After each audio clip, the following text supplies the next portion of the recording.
afternoon, ladies and gentlemen. Welcome to this episode of the Women's Show.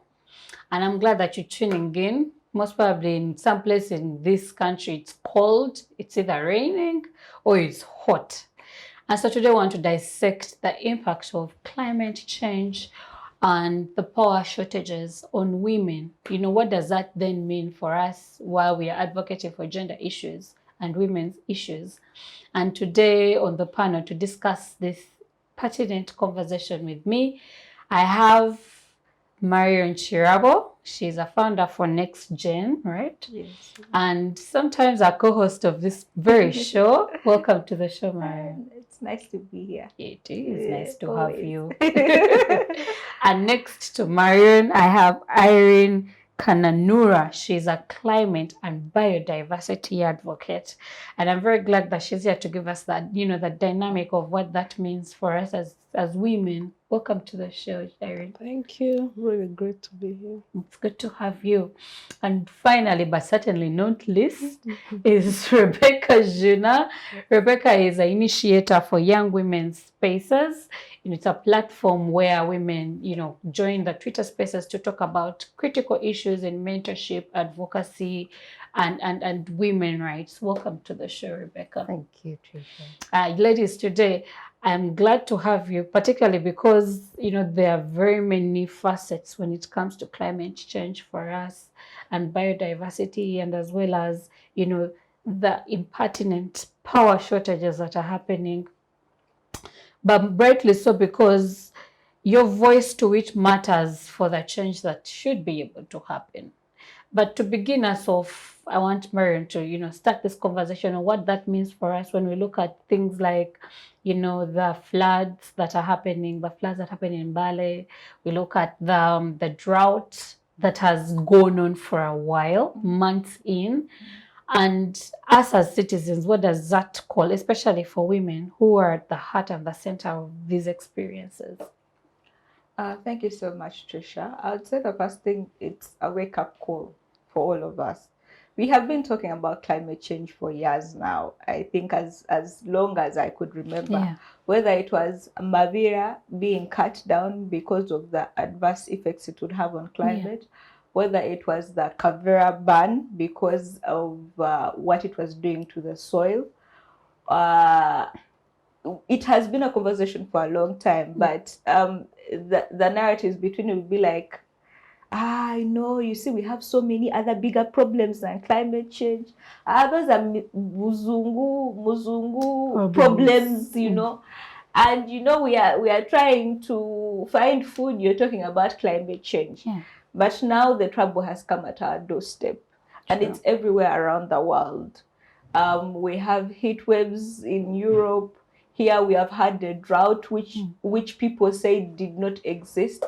I mean, to show you how I don't want to call it arrogance, or maybe I call it impunity, or we have refused to acknowledge it or denial. I think it's a denial. Mostly denial. It's a level of denial that you saw that even when there were reports of famine going on in Karamoja, there are reputable members of parliament that came up and said that it's a lie, it's a hoax. There's no such thing happening. People just want to maybe tarnish government's name. And even when it was here at our doorstep and we were not doing anything about it, and some people tried to do something about it, we started to accuse them of being opportunists. Political. So you just see it's a refusal to accept that this thing is going to affect our lives in disastrous ways, because now we are facing a crisis where we have no food security. And yet in the past governments, and perhaps it would be a critique to this government, it's not like these things have just started. Past governments did have mechanisms. We did have stores, food stores in this country, granaries across. And we did have a plan and legislation around food security. But right now, all we have is a national policy around disaster preparedness. Whereas the law and the constitution and the national objectives do mandate government to have put in place legislation, institutions, and really a comprehensive plan to handle disasters across, whether it is floods and famine and all that. What we do have in place is only a national policy, and you know that national policies are easily ignored. Yeah, yeah. We might have the institutions in place, the ministry in place, and committees across in the local government, but those committees need to work under a certain form of legislation. Unlike a policy that can be ignored, legislation cannot be ignored. True. You can actually hold the government accountable when it refuses to do its mandate. Yeah. For example, if there was legislation around food security and what bare minimum you expect from government, you could take the government to court over what is happening in Karamoja. You could take the government to court over the floods in Bududu that keep on happening, you know. And yes, some people would argue, you see, you know, now for the case of Bududa, government has done resettlement, but you see, you cannot just get people out of a culture and ancestral place and shift them elsewhere. And we have seen that some of the way that this shifting is done is not so, it's very lacking, you know. There are issues of misuse of resources, people not getting resettled, or being worse off than they were in their ancestral home. You take him for, let me say, 5 acres of land to maybe 1 acre. So he loses most of his livelihood and you know, wealth in the process. So all those come without having a comprehensive plan. When you're saying that local government is taking over, have you financed these committees? Do they have a plan or mechanism on what, or you're just putting someone on the committee and you're on the committee of disaster prayer? Do you have a plan of how these local governments are going to handle the resettlement? Yes, the resettlement and everything. And you said something that I want to pick up on, especially when it comes to the politics of it all. How then do we separate these disaster emergencies from the politics of the day? Because I find myself, that is where we are stuck. Well, the reality, you know, the news will show the reality of, you know, houses sinking in Bali, cows being crushed off in floods, and there'll be the politicking of the day. Because I don't know if they've found solutions to the dam, to the bridge that burst open in the Mbale area. I don't know if something that has been worked on as an emergency. How do we separate the politics from the emergencies? You know, Tricia, I've always found this thing of separation of politics problematic to me, because in any country, these are governance issues. These are in themselves political issues. I mean, I expect there's a certain level of standard I expect of my leaders. If they're not doing what they're supposed to do, then I should be able to vote them out or speak out against them or critique them. How exactly are you going to separate the politics from, let me say, in the fact that the minister of Karamoja or the MPs from Karamoja or the government, the prime minister that is supposed to handle that, or the minister of disaster preparedness is not handling it, or the local government in Karamoja is not doing what it's supposed to do? How are you going to separate governance issues from, because politics from everyday life? From the idea is a person is actually political. The person is political. Yes. I mean, if we're talking about granaries, those are political issues. It's going to go through parliament. You're going to lobby your members of parliament, whether they're opposition or they're government. You are going to wait for the president who you voted into power to pass that sort of legislation. How are you going to separate the politics from the issues that plague everyday life? Because everything that we do in this country has a political implication, or on it. The politics have a political implication on you. You see, because Karamoja perhaps does not have a sort of a bargaining power on the national table or in the politics of this country, you can afford to ignore it. Because what will the Karamojong do to your power? In any case, will they be able to even vote you out? Exactly. Can they vote you? Do they have the capacity to vote you out if you do not care about them? So because they are alienated, or let me say incapacitated politically. That is why we can afford to ignore them as a government for months and wait for them to die in the thousands, because they have no political implication to your power or your state power. So me, I cannot separate politics from things to do with food security, because they go hand in hand. Each region is, each resource, or the national cake is divided according according to which one affects the state power. State power you more. get, True. you know. Let me bring Irene into this conversation. Today, I was looking at a documentary around droughts and famine, and what struck me was the lady that said she went to sell charcoal, which is already an environmental crisis, but she has to survive. Yeah. So she went to sell charcoal and left her little child to take care of the young child. She had a 1-year-old. So by the time she came back, the 1-year-old was dead. I was dead because it was hungry. And she still didn't have the money. And so fast forward into the documentary, when the rains come, they really do help. And unfortunately, now we are in patterns that, you don't know when it's going to rain. Yeah. And with that kind of dynamic where sustainability for life and sustainability for livelihoods is questionable, how do we deal with the critical issues of climate change? Not even just in the rural areas, but even in Kampala. I wrote an article that says when it rains in Kampala, it pours. Because have you met a 1-hour moment of rain in Kampala? Yeah. And the crisis it comes with, the drama of cars falling in, people drowning in gutters, that kind of shift in weather. It never used to be this bad. So how do we deal with those kind of dynamics in climate change so we do not lose lives?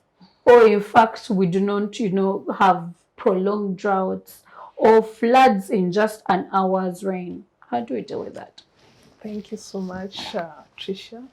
And just to say something about myself, it was really like a journey I started of activism, because this all originated from my own story. When we woke up one day and the whole house was immersed in water. Of a rain that literally no one expected. And this is happening everywhere. So the fact that the environment is one thing all of us share.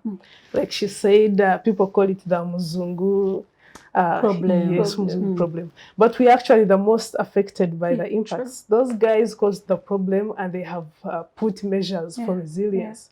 So this is our turn to actually to come up with actions that are going to help us also strengthen our resilience to these disasters.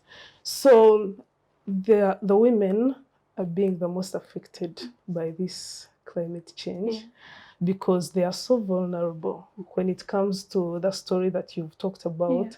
Like the woman was supposed to take care of the children, had to go and sell the charcoal. So where was the man? Where was the father of those children?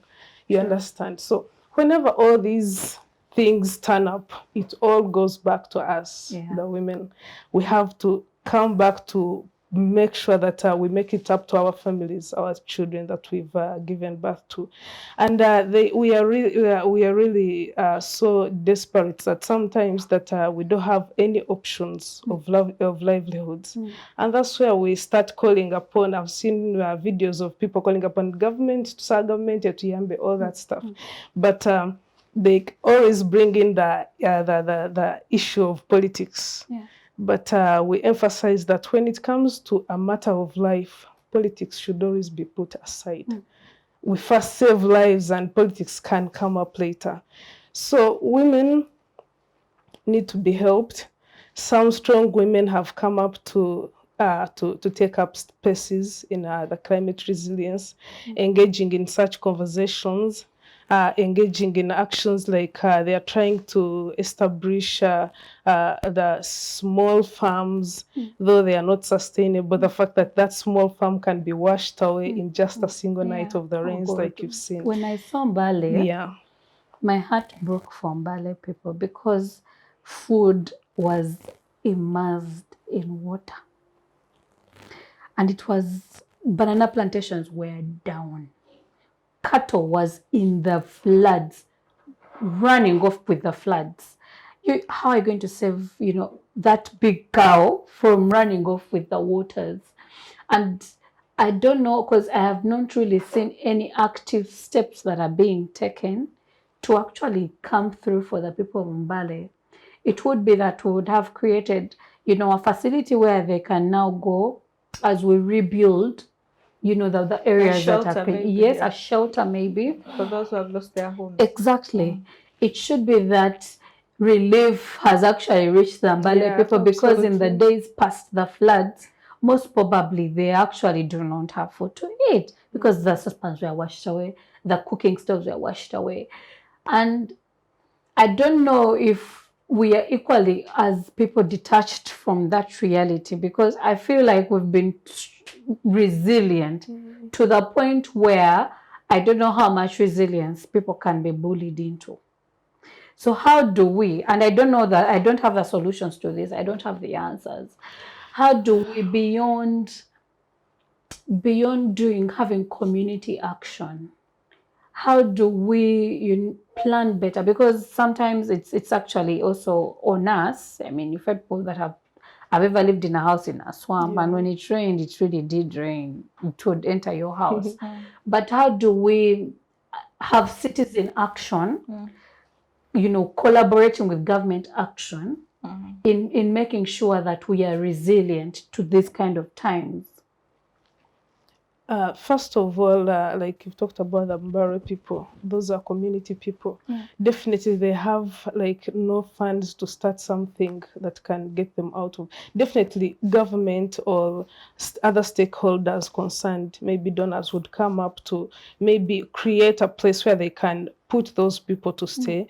First of all, feed them, and when their areas are back to normal, maybe they can start establishing the resilient measures. For example, shall first run to the first climate measure of planting trees, because if there were trees, I don't think those cows would all be washed away. Some would get stuck on some of the trees, you understand? So first of all, government has to improve, to devise measures on how to help those, that first quick help for those people, giving them food and where to stay.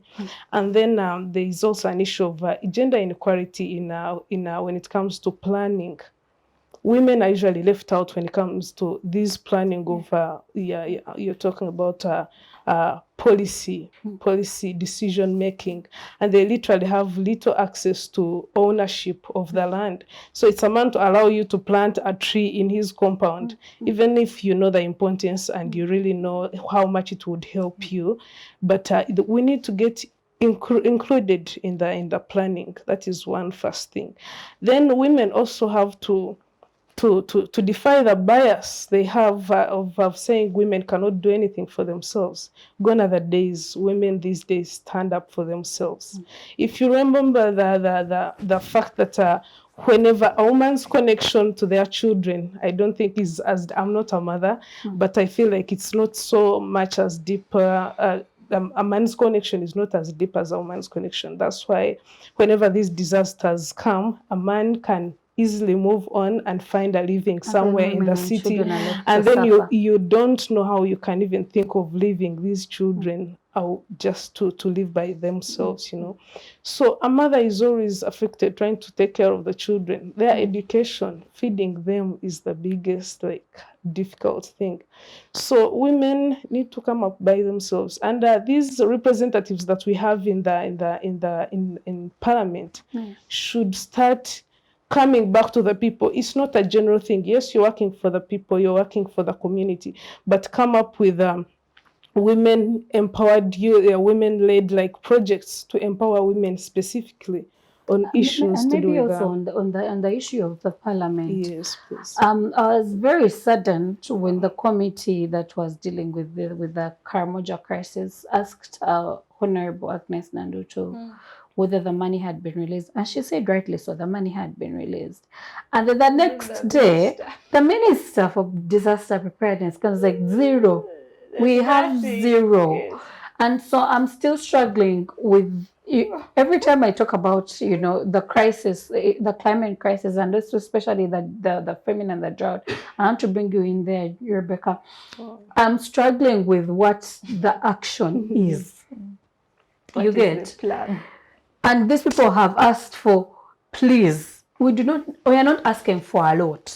We just want something to put in our stomachs and survive. And so you have lies that are going in committees that are dealing with these disasters. So what's the action? Rebecca, I want you to come in there. What's the government action to all of this? Thank you, Tricia. I believe that we would have the first action and then have also a prolonged term work plan to ensure that the needs of people that are affected by climate change, the floods, the drought are addressed as fast as possible. But it's not only in Karamoja. If you're to see the whole cattle corridor, it was dry. Yeah. It was really dry.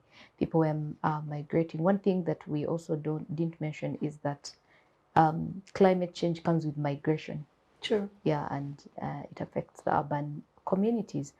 But uncoordinated communication from different government representatives is absurd, because as a minister and together with the Minister of Disaster, and there is, different communication, it shows that, we are not prepared and people are dying.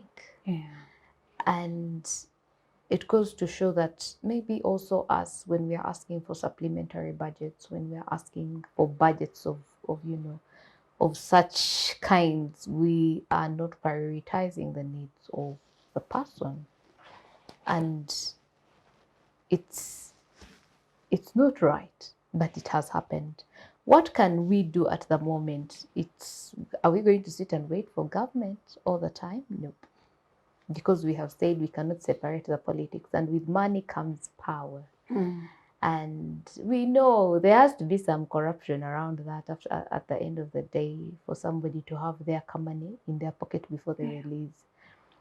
So on action would have community members try, and I've seen different organizations try and say we can manage to give out relief. But it should not stop at that, because I think with the area of Mbale there was mudslides. Now there is floods. It's having a long-term strategy to say, you know what, we cannot have this again. And unfortunately, and we cannot maybe have when this you say again. that, unfortunately, it's not that this has not happened before. It's that it has happened before, and it's perpetual. And we've exclaimed at it and still seen it go and wait for the next. Yeah, because I want to, and most of the times I think and believe that people don't lack civic awareness. How do I vote for you and you come back and I vote for you and you come back and I vote for you and keep you in power if you're not serving my needs? You get it? People lack civic awareness. It's okay, we have come, let's dance today, then tomorrow we go, then come back, it's the same story. Being able to hold your leaders accountable. Poverty issue? Beyond poverty, it's also knowing your rights. Is you have a councillor, let's not even go as far as the members of parliament. We have our councillors, we have our district leaders, we have our cows, and they're all mute. We even have an RDC. And we are a community. Whereby, and we now also have members of parliament. We even have ministers that do represent us. And for the people of Karamoja, I will not blame them because the minister is not coming from their area. And maybe also I beg to defer there, Becky, because I'm imagining I might not have access to the RDC. Rightly so, I might have access to the chairman. Yes. But the chairman doesn't have the power to make the decisions. The chairman has the power to inform the councillors, and the councillors report and discuss with the members of parliament. If the members of parliament, you've informed them and they've not done anything, as a councillor, you have a right to mobilize your people. But we even have leaders that do not know what they're supposed to do. Do you know that councillors do not know that they have power? The LC1s, LC2s, LC3s, LC4s, LC5s, they don't know that they do have more power compared to the members of parliament to mobilize their people. So maybe in remedying, what would have been the government The action? government action would have been instant, but it's not there. So we are saying this has not happened, and it has not happened. It's not something that we've never seen before. But with a plan of, let's say, going forward, we cannot always wait for government. Last time it did not come. The second time it did not come. The third time it did not come. Now it's time to take action as the community. But also we are having people that are building in wetlands. They're destroying wetlands. And also they're working with our local leaders. You're having industries crop up in wetlands. You're having storage units crop up in wetlands. You're destroying wetlands. Even when we are talking about Kampala, you're going to look at the slums, they're all in wetlands. You're going to look at the industries, they're all in wetlands. So it's a people and government issue. And it's a long-term problem. And it's a long-term problem. And you wake up, the person that has built in a wetland and it's an industry, the workers that are going to work there, the ones going to have the problem. Because for him or her, can be in his house in Kololo. And they call and say, hey, stock has problem. Flooded. But who is dying? It's the local person, the labor worker. But now, at work, they've been taken by the waters. But also in their homes in Waisi, the woman and the children have gone. So unless we all voice our concerns and say this is not going to happen again, but you're not going to tell somebody that is hungry to go and hold their leader accountable. True. Yeah, They just need the so food. it's an intertwine of lack of being and governance, and also wanting just to survive. Anyway. And also, even at the political level, it's just, I want to survive politically and keep my seat. And if I will look the other way while this wrong is happening, why not? You talked about the cattle corridor, Yeah. and listen, it's quite disheartening, by the way, when you look at the stories, that the actual stories of people living in these places. And this gentleman said they've got to sell cows to be able to survive so that the others don't drop dead. And they're selling them as low as 200,000. I mean, for a cow that used to go for millions of money, they're selling as low as 200,000. And they've got to spend 500,000 in just getting water. Now, the oxymoron of this, and this is where I want to bring you in, the oxymoron of this is we have a Simba shut down because of the rising levels of the water and technical problems. The technical might not overwhelm me as much as the rising levels of water. Yeah. Through 2021 to 2022, a lot of the data that came out was that Lake Victoria waters was rising. And I am Due to the worried. flooding. Yes, due to the flooding. But there are places also in the north and in That the are very cattle corridor that dry. are very dry. And it almost feels like we've not even thought of mechanisms of How can we irrigating, provide transporting this? water, making sure that as much as we are mitigating the issues of flooding and rain, we are equally dealing with the issues of drought and dryness. It's an oxymoron. It's a puzzle that doesn't make sense. And I don't know why our engineers have not thought of how we then divert these waters into these areas. But going back to Isimba, the Isimba story is quite problematic in itself. And I want to give the story to it because I was shocked in as much as it's happening. I don't know if I was shocked or just dismayed. You're just 2019 Isimba. In 2019, Isimba Dam was launched. Between 2019 to 2021, the contractors were foreign, they were Chinese. They took that time to rectify any technical issues And around December 2021, the conversation was, oh, the dam has some issues. So before we hand over, please give us an extension of time to deal with the issues. And the extension was given to March 2022, so this year. And then after that period, local engineers were supposed to take over, and government was supposed to take over 100% of taking care of Isimba. Fast forward 5 months later, Isimba Dam is shut down. And the argument is because of the rising water levels and technical problems. I don't shitty work. Exactly. So I don't know if we were given a sham. We were given a sham. And I have to bring you in that conversation. Yeah. What is going on? Why do we even have to think of importing electricity when we're the ones who have been exporting? Exactly. I think I will answer 2 of your points. I will start from the oxymoron you are talking about. Yeah.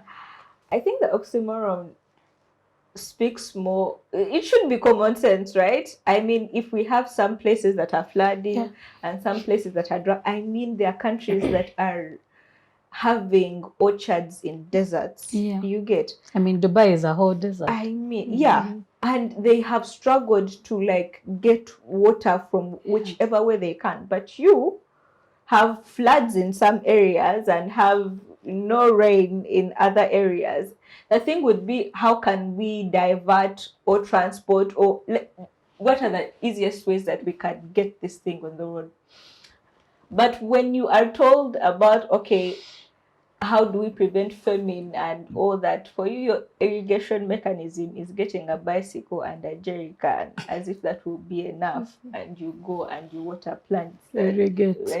Bottle irrigation. Bottle irrigation, you're still at that level. I think it speaks more to the question of us as a nation. Who are we as a nation? If you claim that you belong to this thing called Uganda, and Ugandans are dying in the thousands because they have nothing to eat, and you sit in your air-conditioned and your comfortable home, because this climate change, like you had talked about, it's about poverty. The people who are going to be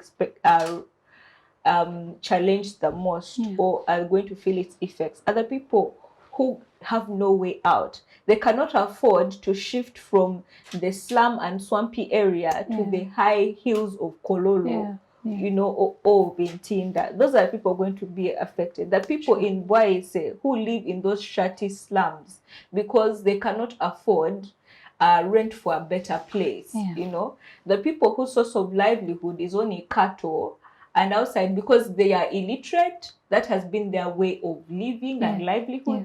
So if anything happens to that livelihood, it's not that they can get, let me say, a posh and have an alternative. And have an alternative. You in the urban area can afford to have your small farm, and then tomorrow you're walking to office. Those are people that are affected by climate change. And they're the few. And they're the few. So already you're living in a nation whereby the people who have the power and the money to actually make this effective change are so alienated from the rest of this country.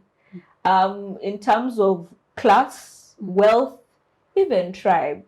Because, I mean, every government has gone and come. Karamoja has still remained the same. True. So either these people are not part of this country, or you just don't care about them as a country, as a whole. I mean, we should have been out there like we did for Mabira, or the strikes and we should have done that, you know, going out on the streets. But you see, we talk about it on TV. We see the pictures. Maybe let me come there, Marion, because I've also been struggling with why we've done little. And the people that are doing the action are actually doing individual drives for the people of Karamoja. And you really can't sustain that. But do you ever feel like we are equally tired? Do you ever get that? I don't know. It may be me, but I feel like we've come to a place where the fight doesn't count anymore. That would scream about it, and the resilience that we are calling for, people don't just have it anymore. Do you ever feel that? Well, yes and no, because even when we were still energetic and resilient, we really didn't care about Karamoja. True. Which time Yeah. did you ever do it? Oh, that's There true. have been attacks on Karamojong people. What? They've stolen their This is not the cattle. first time. Yeah. This is not the first They've time really they have stolen had, their cattle. you know, including government going there and doing funny things in that Took particular their gold. Yes, you know, and it's not only Karamoja, but in the north. Yeah. For a very long time, it wasn't until the Maos and the Jacobs came in and, you know, started fighting, and, you know, the resistance that they also got. Yeah. So even if we say that we're exhausted, there are certain parts of this country that we have neglected, and we are removed from this. Like, they're not part of Uganda. Like there is Uganda and then there is And Uganda. then there is Uganda. True. But then about the exhaustion, I get it. We're exhausted, but then also, it's we cannot say that we're just going to resign and what, because at the end of the day, we are fighting for our lives. So you're going to resign, and what is the alternative? You're going to choose death, because today it's Karamoja, tomorrow the flooding is happening here. Yeah, in Kampala. You're losing 12 people because of the flooding here. It could even come in another way. Maybe in a few years, tomorrow it's COVID, you know, and you see how that was also a natural disaster, and you see how unprepared we were for that. We are still reliving the effects. So you cannot just say that, we're going to give up and, you know, everyone goes to bed and what, because your house will be burning in the middle of the night. Now, to the Nsimba Dam question, I mean, the story of Nsimba Dam is the story of this Lubowa Hospital. Is it Lubowa Hospital? Yeah. It is the story of the roads that the multiple roads that the Chinese put up, and in a few years they already have potholes. Yeah. It is the story of incompetence. It is the story of corruption. Yeah. It is the story of negligence. It's a story of, we have a CEO of Uganda Airlines that doesn't have qualification. It is a story of Uganda. You get? Yes. So I wouldn't say it's a shock. I would say there's like, you know, when you grieve, you mourn, and then suddenly you are numb. I think for us, most of us, we are now numb. These things are happening because I don't think it was the flooding. I mean, how many dams have we had? This is the first time for and the others are still running. Yes. Yeah. And I thought dams are supposed to cater for the flooding effect. You get, there is, at least for me, the little geography I learned, there's a section that controls the flooding, and I may not remember my geography very well, but I remember that dams also cater for the what? Eventuality of flooding. And there's a word that they use, that water that has flooded to either make yes. So I don't get that. So it's a story of corruption. We're forward. You know, the problem with Uganda is that in 1 week you can be bombarded with 1,000,001 problems. I mean, we've talked about how many problems here today. Yeah, exactly. So you wouldn't, even if for us in the activist space, you wouldn't know where to begin, because as you're struggling to handle, I think that I wouldn't call it exhaustion, but it is the it is the bombardment of all these different so much things. to deal with. So much to deal with, and you don't know where to start. Where do I begin? Where do I end? Because by the time I do this and the other thing happens, and by the time I jump onto that and the other thing happens. But at the end of the day, I think my take home would be that we cannot afford to simply give up on our country. There's nowhere we're going to go. Even if you say you're going to do Cheyo and you're leaving this country behind, I mean, we have seen how Africans are treated in other countries. Yeah. We know the stories of Ukraine, how people were were fleeing because of, and it was still the African that they targeted and said, you don't belong here. Go back to your country. In whichever country, whether it's Saudi Arabia, what. So if we do not try to make our country a place where we can live in, there's no other place. There's no choice that we have. it must be And a this place. is home. Yes, this is home. This must be a place where we can live in. Otherwise, the world outside there, in my opinion, looks to be more hostile for us. And I'll stop there for now. And when we come back, ladies, I want us to talk about West Nile. West Nile is in darkness. And seemingly, even before the dam fell in, West Nile is in darkness. And then we'll also talk about, way forward. How do we build? What then can we do about, the climate crisis? How do we, factor in biodiversity? How do we plant more trees to ease up at least on the drought and all these things? But then also, how do we plant sustainably? But we'll take a short break and then we'll be back. Thank you. Digital rights are those human rights and legal rights that allow individuals to access, use, create, and publish digital media or to access and use computers, other electronic devices, and telecommunication networks. Digital rights include a right to freedom of expression, information and communication through technology, a right to privacy and data protection, a right to credit for personal works, a right to universal and equal digital access, a right to identity, a right to anonymity, a right to be forgotten, and a right for protection of minors, among others. The state's digital rights are frequently violated through various unfair actions, for example, blockage of websites and social networks, theft of credentials, unauthorized use of people's data for personal gain, privacy intrusion, online censorship, arrests and intimidation of online users, internet blockages, and the proliferation of laws and regulations that undermine the potential of technology to drive social, economic, and political development worldwide. It is hence every citizen's responsibility to respect rights of other digital users and to speak out or report to the responsible parties when one's rights are violated. Welcome back to the Women's Show. And we're continuing this conversation on the climate crisis and the power shutdowns and how it's affecting women. And I have amazing women talking about it. But before we even go on, please like, subscribe, and share this conversation with your friends.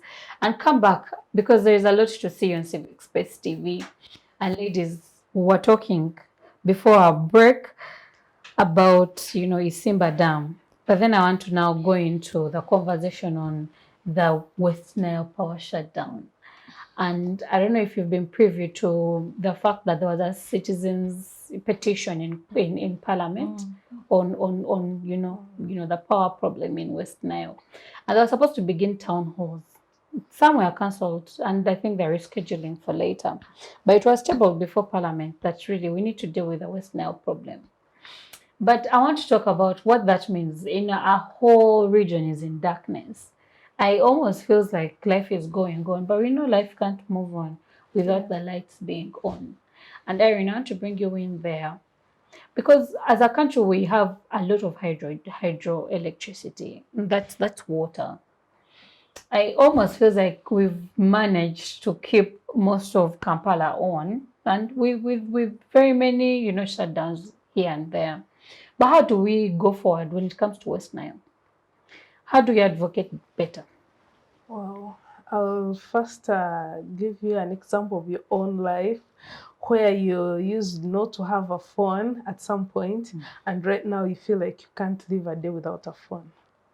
Electricity started, of course, in the nearby areas that were really near the dam. Maybe you were older than me, but right now it is an essential of life. Yeah, it's a best. Now, like in West Nile and all those parts, I'm sure most of the people are directly obtaining livelihoods from electricity. There are these small holder businesses of women specifically who only has a refrigerator, and she puts her water there and then walks around the city to sell that water. And people, the fact that that side is really hot sometimes, people might not be able to take your damn warm temperature drinks, Yes. So their businesses are affected. Their factories, that side, those people have a lot of processing of food. They are processing food. Think about all that storage of food, meaning it is all going to waste and people are going to starve hungry. And lose money. Yeah, also. absolutely. So this is really a big issue of concern.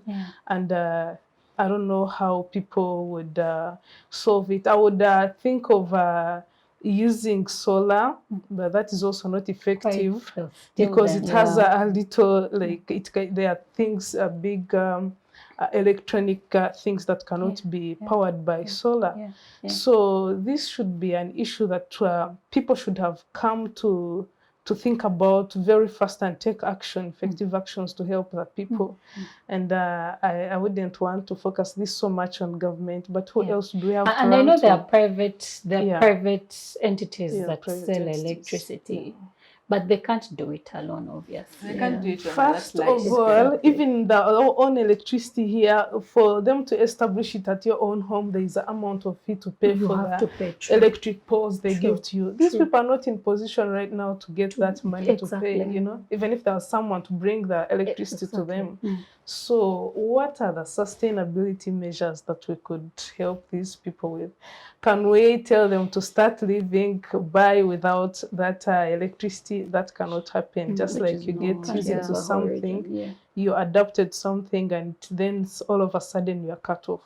Then government should intercede for these people. They should, especially because we export export electricity. We export to other people. Why not first feed our own problems? Catch that export. Deal with home. Absolutely. Home is depending on who is benefiting from the export. But you're exporting while you're importing. It doesn't make sense. See, you want to export and then you import, but maybe I think there is a hidden agenda somehow, somewhere.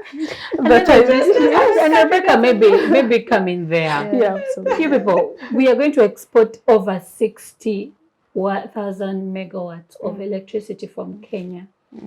But we import. But we also sell to Rwanda. We used to sell to Kenya. Yes. What's going on, Rebecca? Ani ali mu ddiiro. That is the first question we need to ask. You know? Yeah, but it's unrealistic that a whole area like West Nile is not connected to electricity. Just being in your home and electricity, umeme, we cry when it's not there. Because let's be realistic. For an area to develop, services have to be closer to the people. Hospitals, they operate on electricity. How are you in a theater and there is no electricity? Is there a hospital in West Nile or a health center in West Nile? I believe they are. So how are they operating without electricity? How are mothers giving birth without electricity? That is also now we need to see the impact of lack of electricity. Yes. Secondly, the industries run not on solar, as she said. They need heavy megawatts of electricity. That means that you're not going to have industrial development in that area. I believe they have Anite, the minister. How is she not even speaking up for her people? But I know she lost an election. So maybe she would be demoralized. But this is a time for her to say, you know what, the member of parliament is not speaking up for you, but I still have your back. So that she gets to come back. But also the member of parliament, why is he quiet? Because as I had said in the earlier times, until you can hold your leaders to account, no, you can tell a member of parliament not to step in that area until there is electricity. Well, the citizens' petition was led with Mercy Mondoro, was tabled, and it was put in parliament, and the town halls will begin. And we are hoping that we can resolve the West Nile problem. But then my very big question, especially even for us, regardless of where we are, but I'll center it on West Nile. Crime happens in the dark. Yes. How are services being delivered? How are people surviving? How is crime being, and how is the police checked? even operating? Because now you have to put a little bit of candle and wait for the thief to be brought in. Now the thief comes and you can't even see the face very well. And it's almost like a backstep in development for a whole region. For a whole region. But also for the women, it affects them differently. differently. You're sick or your child is sick and you would want to take the child to hospital, you want to wait the next day. The rape But then cases. you have to move from West Nile to the nearby area because the hospital maybe does not have electricity. Or you want to run your little bit of a business and it's out. And I find it that it has to have, you have to have questions. There has to be an answer for that, because let's say that drought, we were not prepared, and but this is electricity. A whole region does not have electricity. And we're talking to people and you're saying, and I am NRM, and you're telling people you're securing the future. Man, people will beat you up. Because tell me how I'm going to talk to my friends from West Nile, like, guys, we will be fine, and you're talking to somebody who's parish development model. All they want is electricity. But if you're saying also that people cannot afford to buy the poles and all that, let's have it in the center. Because the center will operate whether we want it or not. As long as there is an urban center, a trading center, it will need electricity. And nightlife has to continue. We've forgotten to talk about the nightlife. How are you going to play your bidongo when there is no electricity? Who's going to come to your shunga? There is no electricity. That means you're going to use the generator all the time. But how cost effective is it for a young musician in that area? A person operating a bar in that area?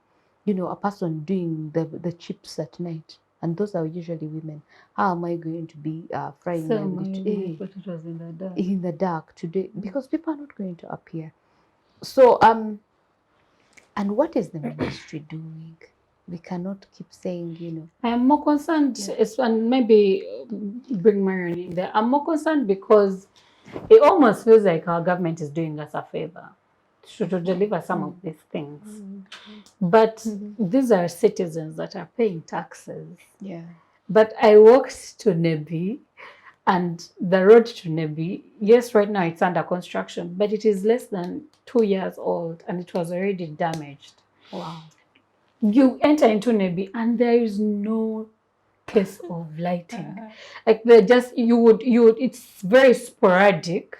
You'd think. Did they give the reasons for why that is? Has there been any reason? I didn't ask that much, but I was concerned as a citizen. And then you have sporadic lighting, and those that really have lights are most probably have like a small solar somewhere, but that is an exception to the rule. And then, ironically, there are these big mega poles that you'll see that export electricity along that route into Congo, into Rwanda. But they live Nebi dark. What are we going to do about it? Because as a taxpayer, I'm more concerned that have actually not been prioritized in this equation. So what are we going to do about it? When I will tell you that you don't pay tax. That it's the MTS that pay for your taxes. Yeah. But back to what we were talking about, the oxymoron. There are many contradictions in this country. There are so many contradictions in this country. But I think it goes back to the way our state as Uganda is constructed, I would say, and the way we choose who gets to sit on the table where the national cases is broken or what. Yeah. Unfortunately for us, unlike the Kenyans who have found a way to hold their leaders accountable through, unfortunately, the threat of violence and different tribes, and we cannot run away from the tribe effect, because we all know in our hearts of hearts it is why Karamoja is neglected, is maybe why West Nile is neglected right now, parts of the north right now. We go to our Kasese and things keep happening because you're not the particular grouping in power. You do not have access to resources or to the connections that you would need. You cannot lobby for the roads that you need, but also there is no dain't, or how can I say, if they don't give you what you want or deserve, irrespective of whether Nothing you pay will taxes, sh- nothing will what happen. you cannot, yes, there's nothing that you can hold. And it's really not about Africa as, okay, it's not about Uganda, but it's about the whole state of Africa. Yeah. As Africans, what do we have over our leaders that can get them to do the things we want them to Get into do? action. Do True. you get? Mm. Because they have absolute power, Mm. you know. So I wouldn't even look at it as something that the citizen can do, because a person in absolute No, the citizen has poverty, done their part, Yes. by the way, because the citizen has petitioned Parliament where their MP exactly is. where the MP and Yeah. the MP should be doing. Now Kenya has found a way around it. They have gotten their regional blocks. They have understood that their state works in such a way that they can influence if they work as a collective and in their small groupings. You can agree or disagree and maybe make arguments of whether that makes comprises of a nation or not. But the Kikuyu knows that if I get if I decide as a bloc, and the Luo knows that if I decide as a bloc, and the Kalenjin know that if I decide as a bloc, and this is my representative, and whatever that representative says, we can decide and frustrate you as a government in power, and make sure that we perform. You perform. You don't perform, we come for your head. They have found a way, and it has worked for them. Whether it's sustainable or not, we are yet to see. Whether the law will decide that, you know what, we have not gotten anything from this thing called Kenya, let us secede. We are yet to see that. But you can also see that in that predicament, you are saying that people are trying to maybe sit down with them and say, you know, we need you. And throughout the years, there has been those, either their handshakes and what, let us negotiate. But it's because they can hold their governments or whatever leader it is regionally accountable. Something we don't have here. Something that we don't have here. We see that whether these instruments of power, the instruments of power are all in the hands of a particular grouping. Now, for you, Enebi, Simani, North West Nile, what do you have? Karamajong, what do you have? Absolute poverty?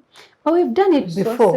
I'm quite worried because we've done it before when it came to Mavira. It didn't take, you didn't have to be from the center, you didn't have to be from Ginger, you just had to be Ugandan enough to care. We've done it before. Yes. Why are we failing to do it for droughts, for electricity, for these very pertinent issues that are within? How are we? Because people are tired. I think also, I don't really think it's because people are tired. I also feel that there is an alienation of class going on right now. I think the reason why you may not do what you did for Karamajo, what you did for Mavira for the Karamajo, is because you're so far away from them. I don't think it's that. Class-wise, the people who got involved, let us look at the demographic of people who got involved in the strike to protect Mavira. As a whole of opposition. Opposition, but they comprise of literate people, a certain educated, whether it's women's movement, whether it's opposition, educated, perhaps they have well-to-do jobs and all that. But if you ask that, because I was having a conversation recently and we were talking about a certain women's organization, I will not mention the name. And I had a conversation with someone. I was like, but this women organization is no longer as vibrant as it used to be. It's the one that we used to call for all these other things. And the person was like, but you see that the leadership that is in is a leadership of young people who seem to be very alienated from the community they're around. When they're having workshops, they cannot articulate in the mother tongue, you know. They have lived all their lives in gated communities, you know. In their gate and what, they rarely maybe go to the rural area or to the village. unless their parents are the ones who took them there. But they are so far removed from the community, you know. When we're even talking about, let me say, the formal systems of getting legal help, we're saying that only 5% can access these legal services. So there are a lot of things that are supposed to be instruments of change, because in all civilizations, it has always been the educated and you know, the more knowledgeable, who has access maybe to resources and who creates that change. Yeah. But if you have a community of those elites who seem to be alienated from the rest of the country, they live in their own space. It ends in, let me say, if it goes as far as Ginger and what, they're all in the urban centers, and perhaps most of their lives have been lived there. And they have no attachment to these rural areas that you're suggesting. Perhaps even their activism also won't changes. be able to deal with the people in their outcasts, Exactly. of their jurisdiction, or the places they've grown up in. Exactly, Okay. because they are far removed from the realities of the common Ugandan. Yeah. That if it's not about, maybe, let me say, Chikuvu and what, or it's not about, let me say, KCCA and what, it's like the politics of this country are now focused on the central. You get other regions. And it's not that even the seem centre to is be getting actually also the help. Maybe in way forward, ladies, as in our parting shots, what can be done? I'll begin with you.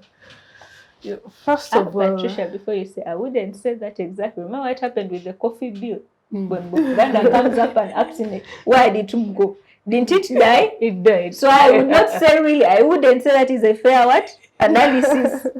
It depends on what people care about and where their interests are. Yeah. You get, my things are in coffee. And I will I will struggle fight. to make sure that the you coffee... even saw people who never speak coming out. Dedication to Charles Fisher Mayiga, Emwanyi Terimba. Please do your parting shots before we go. Yeah. What can be done? What can be done, first of all? Inclusiveness is one main thing. We need to make sure that we increase opportunities for the people to engage. Yeah. If you're planning on how to help the people in the community, there is nothing you're planning for them without them. Yeah.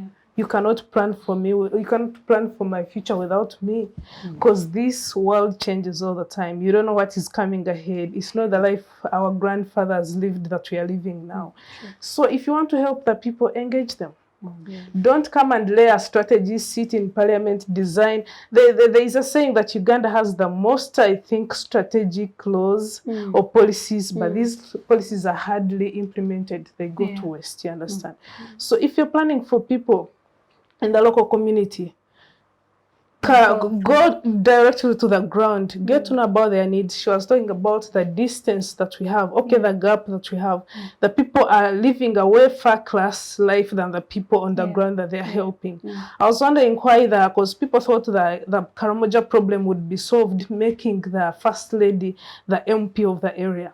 But I definitely don't think that helped so much a lot. She's far removed from them. Absolutely. Really. So how can you help the people if you sit up there and you plan for them? You don't actually know the small problems that help them, or you don't know their interests. You might be wanting to help her by giving her coffee to plant, but her understanding, she has never thought of planting coffee. All her interest is planting beans, and she sells directly.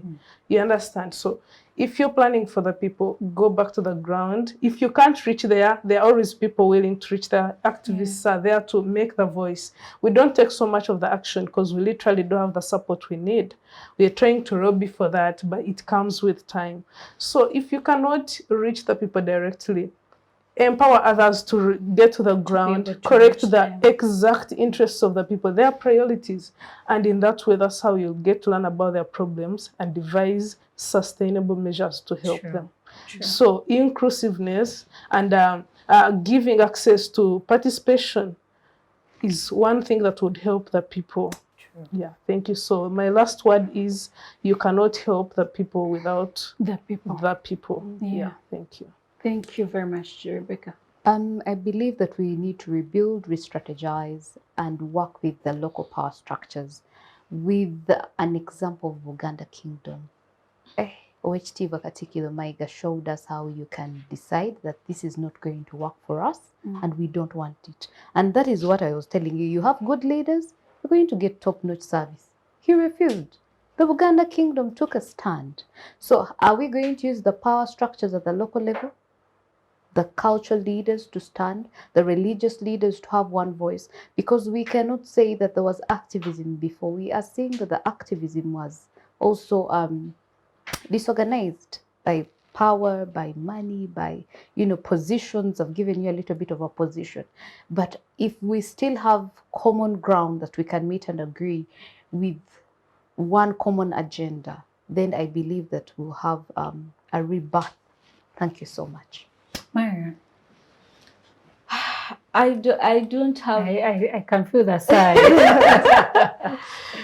I don't have an exact solution. But after seeing Kenya, perhaps maybe we also have to rethink our strategies, because our activism has always been interest based, especially for us. I would say for us as the elite, and maybe that's where the problem is.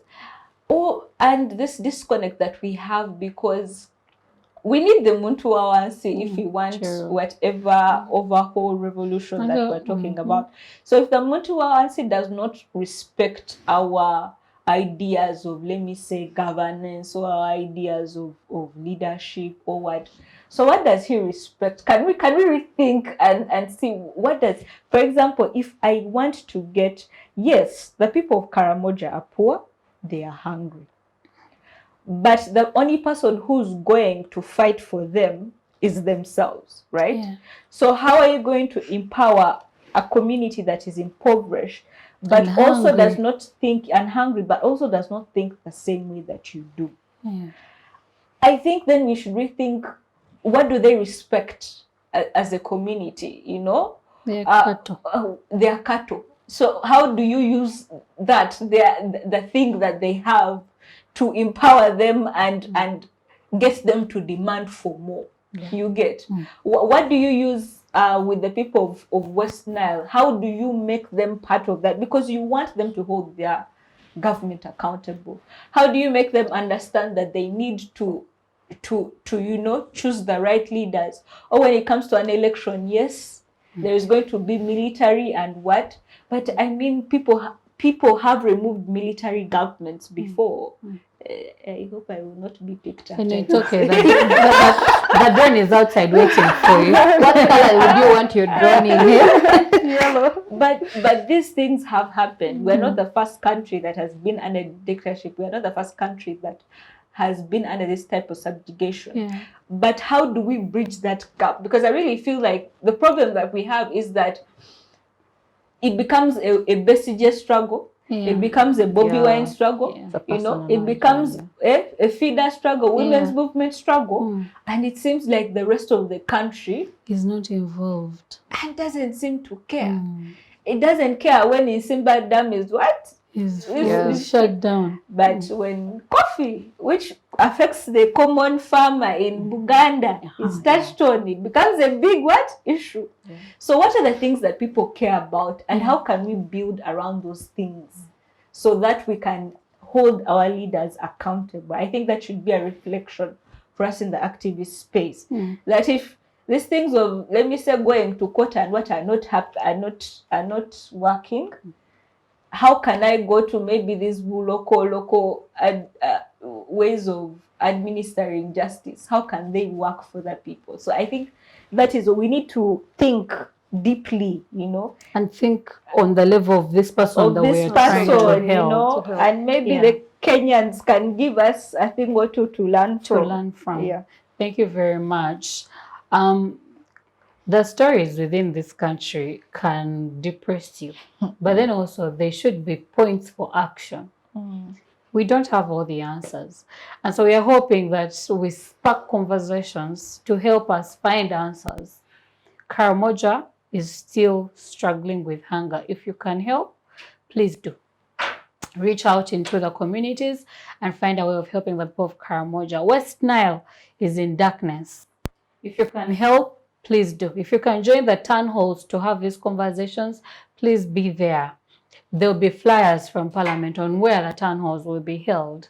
But equally, Mbale is still in floods. If we can help the Mbale people, please let us do. Citizen action starts with us, and we can help each other. I've been your host, Tricia Gloria Nabaye. Thank you for joining us. Have a good day. Bye.